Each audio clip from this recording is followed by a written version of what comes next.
અંજારમાં પ્રતિવર્ષની માફક આ વર્ષે પણ દશેરાના પવિત્ર તહેવાર નિમિત્તે મોમાઈ મંદિર ખાતે હોમ હવન અને મહાપ્રસાદનો ધાર્મિક કાર્યક્રમ યોજાયો હતો। મોટી સંખ્યામાં મહાનુભાવોએ આ ધાર્મિક કાર્યક્રમમાં હાજરી આપી સેવા પૂજા અને મહાપ્રસાદનો લાભ લીધો હતો। હવે જોઈએ અંજાર આમતક ન્યૂઝ બ્યુરોનો એક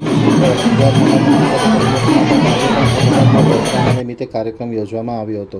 અંજાર મોમાઈ નગર ખાતે આવેલ મોમાઈ મંદિર ખાતે દર વર્ષની જેમ આ વર્ષે વિજયાદશમીના નિમિત્તે પૂજારી સુરેશગીરી ગોસ્વામીના માર્ગદર્શન હેઠળ હોમ હવન અને મહાપ્રસાદનો કાર્યક્રમ યોજાયો હતો। આ કાર્યક્રમમાં દેવાભાઈ ખીમાભાઈ, તેજાભાઈ ખીમાભાઈ, શામજીભાઈ ખીમાભાઈ, રામાભાઈ, કરશનભાઈ, સુરાભાઈ, કરશનભાઈ, ગોવિંદ સાહેબ દાપડા, શામજીભાઈ, વાસણભાઈ, રાણાભાઈ, નાગજીભાઈ, જીવણભાઈ, વેલાભાઈ, બુધાભાઈ, માયાભાઈ, વાલાભાઈ, સુરાભાઈ, હદુભાઈ, રામજીભાઈ, રમેશભાઈ સહિતના મહાનુભાવો ખાસ ઉપસ્થિત રહી અને સહકાર આપ્યો હતો। આ પ્રસંગે ત્રંબકપુરી ગોસ્વામી, પ્રદીપભા, વિષ્ણુભા ગઢવી, રાજેન્દ્રસિંહ જાડેજા, બળદેવપુરી ગોસ્વામી, મણિલાલ પટેલ સહિતના આગેવાનોએ ખાસ